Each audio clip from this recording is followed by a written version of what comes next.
podcast. As usual, I'm Charlie. This week again, no absence. Adil is not here, unfortunately, due to a few issues going on around our lives, etc. Back to work, everything's sort of going back to normal after the COVID-19 outbreak. So life's getting back to normal, but Adil will be back for episode 20, our big episode, which will be planned coming up next week. This is episode 19. I'm going to do a bit of a special one today, just talking about Arsenal, my thoughts on next season, a few of the transfer rumours we've been linked to, how I think we'll play next season, and I think where we're going to go.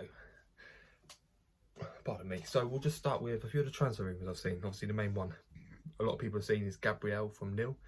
Really good centre back. Seen a bit of him play. I'm recording this on the Friday, which is obviously the 21st when this episode will be out. So all the rumours are up to date as what I've seen. I know United have now been linked to him this season, last night, but I don't think that's going to go anywhere unless Gabriel's trying to do a bit of a move to get more money out of us. Can't really see it happening. I know Napoli have been linked with him as well now, but I see Gabriel as probably coming in as a centre half to play next to Saliba next year.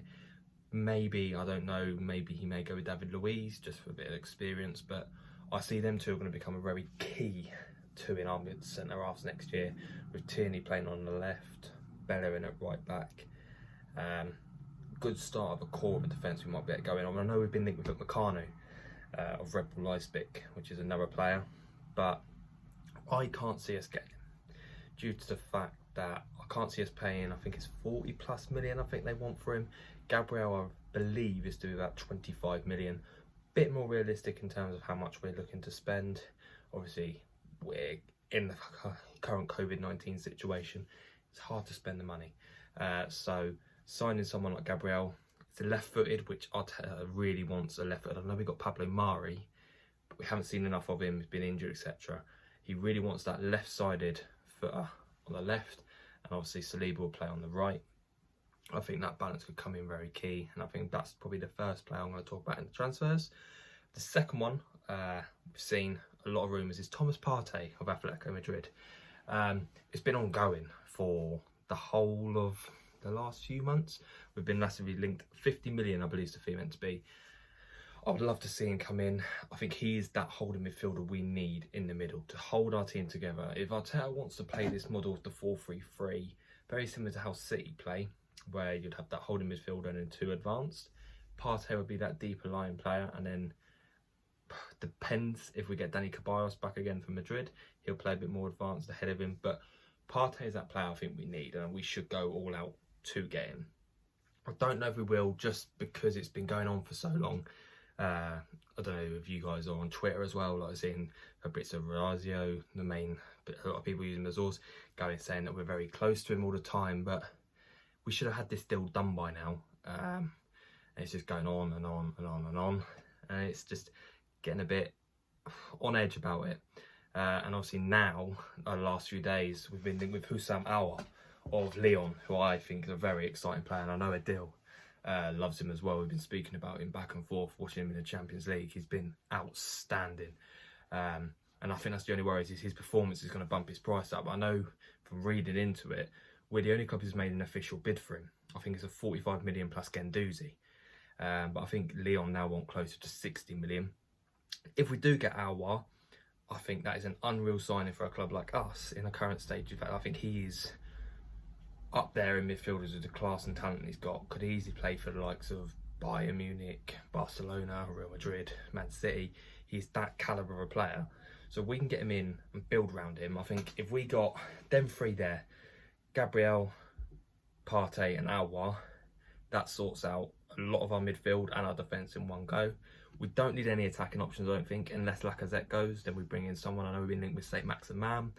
There's a lot of players like that around that squad that going forward we're fine. We've got Aubameyang, Lacazette, Saka. We've got so many, Martinelli. There's so many options there going forward that we don't need to strengthen that position. Our midfield, we definitely need a holding midfielder.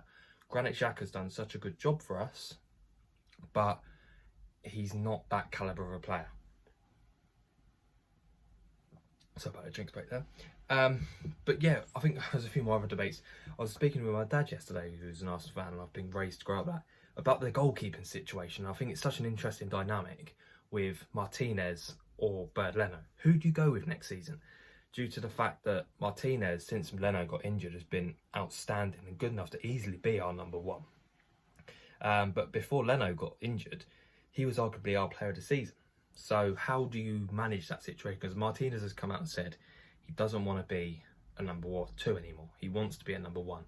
And he has every right to. You've seen the performance he's been putting in for us. And as a ball-playing goalkeeper, he's actually got the ability of the likes of what I see as a keeper needs to have. He can play with the ball at his feet. His passing's good. His range is good. So how do you manage that? Because Leno isn't as good. In my opinion, I would let Martinez start the season. He deserves the right to have the chance. Let him work his way in. If he makes any mistakes, that's when Leno steps back up. But you can't deny Martinez a chance to have that spot. So just building a quick rough squad of that 4-3-3, I think Arteta wants to go for. I'd have Martinez in goal to start. Bellerin right back. Saliba and Gabriel if we sign him. Tierney at the left. Partey as the holding. Aouar, and if anything, it's going to be Bukayo Saka coming into that central midfield role, which he started to play a little bit last season. I know he's played left back and left wing, but to fit him into the side, I think you're going to have to play him as a central, sort of a Cam more advanced role. He's got the ability to do it. I think Saka is probably one of our best players we've got for a long, long time, a generational talent coming through. I think he's going to be a world-class player. And then we'll move sort of on to the attacking side of things now, which is I'll probably be playing on the left wing, Willian or Martinelli when he's fit. I know he's had his knee surgery, he's going to be out for a while, but Willian will get a start. Willian's an interesting signing for me. I think he's a very good squad player. I don't see him as a starter, but I think the only reason he's probably joined us is there's going to be guarantees of getting starts. So we've got to give him that chance to start. Bit of an interesting one. I don't know how it's going to work. I think he's 32, but he's Premier League experience. He's won the league title twice, I believe, at Chelsea. Europa League winner. He's a winner. But we seem to be getting a lot of the old Chelsea rejects, as a lot of people are saying, with Petr Cech coming in when he did, David Luiz. It's a risk, I admit, but for a free signing, he bolsters our squad. And that is what we need to do. We need to get a lot more ability-wise in not having players that are so-called good enough just to do a job. Then I'll play Aubameyang through the middle this season. I know he's done so well out on that left, but Aubameyang is a striker. He's scored countless numbers of goals. He's been outstanding on that left. If you let him through his middle, where I think he's strongest, we could see even more from Aubameyang. I know it means leaving Lacazette out the side, but Lacazette has been rumoured to be leaving us quite some time now. I think Juventus are interested in him. Atletico Madrid have been for a while. I would let him go, personally. He hasn't really done enough for me the last season. He's a very good sort of hold-up man, but he hasn't been putting in performances on the pitch that I'd like to see. I'd let Aubameyang through the middle, and then on the right, I'd have Nicola Pepe. I think Pepe will step up a lot this year. We've seen glimpses of it since post-lockdown he's playing. He's actually got that ability where he runs at people. That's what he'd done a lot in France, and I think the first bit of the season was getting his confidence. He didn't really have that charisma as such to run at people. He sort of dropped off, looked for the pass, etc. He didn't play as he does. Since post-lockdown, he's been a different player, and in the FA Cup games to get us to get that trophy, some of his performances on that pitch were outstanding.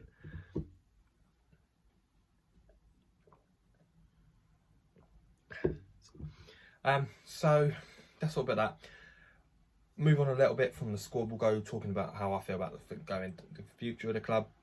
I think we're in a very good position at the moment. I think there's been a lot of talk of everything that's going on with Vishay now leaving from the managing director sort of role, and he's now left the club. It came as a bit of a shock that no one really expected it. It sort of just popped up on Twitter. I believe it was Wednesday or Tuesday this week. It just out of nowhere. It seems like we're a club in turmoil, our directors are leaving, but I think it's sort of a way of us steadying the ship, and we're changing the dynamic of how things are working. We've got one, I can't remember his name off the top of my head, but he's now stepped up. We're not replacing Vishay. We're now having Adu and Arteta doing the transfer side of things, which I think is a very interesting dynamic.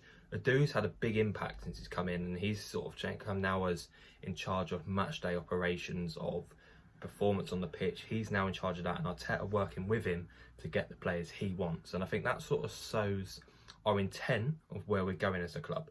We want to get back to the top. And you've got to have faith in the manager. You've got to get the players the manager wants. And if we can start doing that, I think with Arteta, we have such a good chance of going forward. We've seen what he's been doing. He hasn't been in charge for long, but he's got the FA Cup under his belt now. That's the first title done. I was very shocked in a way that we won it. I did not expect us to win the FA Cup the way we did. We were very ropey for the first 10-15 minutes, but after that we just dominated the game. Chelsea didn't really get a foot in. Obviously I know Pulisic coming off didn't help, but we got a job done, and I think it's something to build on for next season. I think me and Adil have been speaking about this whole thing is, with obviously everything that happened with City, are we safe with Arteta as a manager? Because if, say, Pep does leave, do Man City come back in for him? And I think down the line, yes, they will. Because I think Arteta will become a world-class manager. He's got all the ability there, but we just got to back him. And I think this season we'll see a different start to the season. I know last year was a very shocking start, obviously, with Emery, but we've seen what Arteta can do. Now he's got, I say a pre-season, but it's not a proper but he's got that chance to gel with the squad.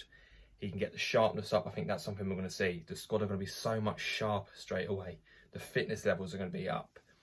We're not this side now of, I think if you've been watching a few of our games, is we're not that side where for so many years now we've dominated possession. We've always seen that as the thing we have to have. We have to have the ball. Whereas Arteta's come in, and there's a lot of teams like Liverpool still play the playing way in City, is you don't need the ball all the time. We drop back, the opponent can have the ball, we keep our position. When we get that ball, that is when we make things happen. It's that counter-attacking, quick gen-press play, which has been so pronounced made by Pep Guardiola and Jurgen Klopp. It looks amazing to see, and obviously Arteta bringing the best out of that. You can see the work already, and the players are starting to gel, and I think with time, we will get better. I know the fixtures are now out, and we've got a really tough run, I think, at the start. I think we've got Liverpool, City and United away in our first 7 games, which is tough, but I'd rather get them done. And we've got to test ourselves. If we see ourselves as this club where it's going forward, we've got to play the big team straight away. We can't just always be on the back foot saying, oh, what is this, what is this? We've got to do it, we've got to get out there. And I've seen a lot of fans saying about this whole break things, we've had the shortest break. Yeah, we may have had the shortest break, but you can't moan about it. If we see ourselves as one of these big teams again, we've got to get this mentality of trying to find excuses. Look at Liverpool last season, the amount of games they had to play back to back, and a big team is in every competition, you want to win it.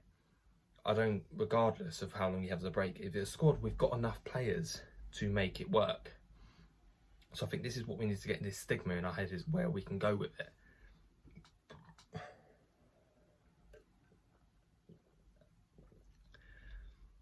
But yeah, I think that's sort of where I'm saying. I think where do I think we'll finish? I think we'll finish 4th next season. I think it's not a guaranteed shoe-in, but we need Champions League football next year. If we didn't win the FA Cup and weren't in Europe, I think we would have had a better chance due to the fact we could have concentrated more. But I think the appeal of the European football does help us attract more better players. I think realistically it's all down to the signings that we make. It's a tough one due to the fact that I don't know who we're going to get. Like I said, them 3 players there are players I want, but we've been linked with so many players. I could reveal off a list more. Jack Grealish, we've been interested in him. Don't think we need him, but there's so many. Coutinho is another one. I've seen a lot of rumours of. These are names, a lot of the names we're constantly linked with are always forward players where I don't think we need to strengthen. Obviously, the whole debate recently has come up about Pepe, where we paid 70 million for him. Did we need him? Probably not. Did we overpay? Probably. But that's the market we're in, and a player has one good year, their price rockets. Can't help it, but that's the way it is.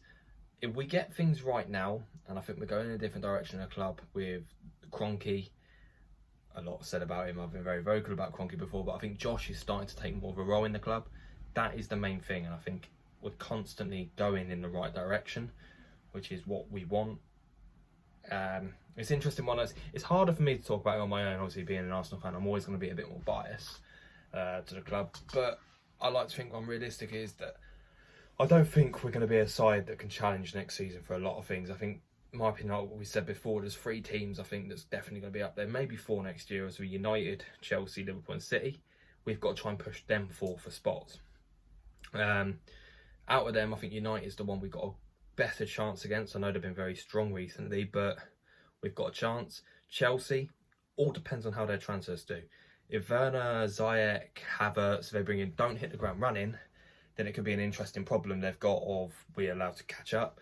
City, I don't think we'll catch them. I think City are on a mission to go back at Liverpool next season. A lot of big signings being made. And I think Liverpool in a league of their own, it's down to them to now defend it. Could be a bit of a problem of complacency coming in, but I think they've got enough to get that sorted. So that sort of rounds up my thoughts of Arsenal season. It's only a little short episode, but like I said, this is episode 19. Episode 20 will be out next week. We're going to make it a bit of a big episode. It's 20 episodes in already, and I can't say enough of how much it means to both myself and Adil where this is going as a channel. The views are just always going up and up, and YouTube's taken off.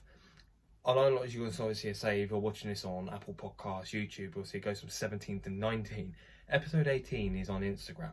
It's an Instagram live special one we done. It's got quite good views on there, but we couldn't transfer it over onto YouTube and etc. Just somehow the technical abilities wouldn't let me do it, which is a shame because I wanted to have the order. But if you haven't seen that episode, go check it out on our Instagram, which is ACSC official.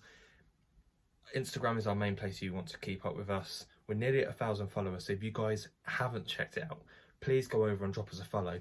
We'll do another giveaway at 1,000 followers. You may be able to win yourself the brand new Arsenal shirt, which I've got on already. Away one is coming as well, which is amazing. I don't know if you guys have seen it. It's based on the marble halls of Highbury. But you can win yourself even Liverpool shirts, whatever shirt you want. You might get a chance to win that and more. But yeah, like I'm saying is, thank you all so much for your support where we're going. I know it means just as much to Adil, who's unfortunately not here this week, but he will be back for episode 20. And we got a lot more ideas coming up in the future. But for this week, thank you very much, and I'll see you next week.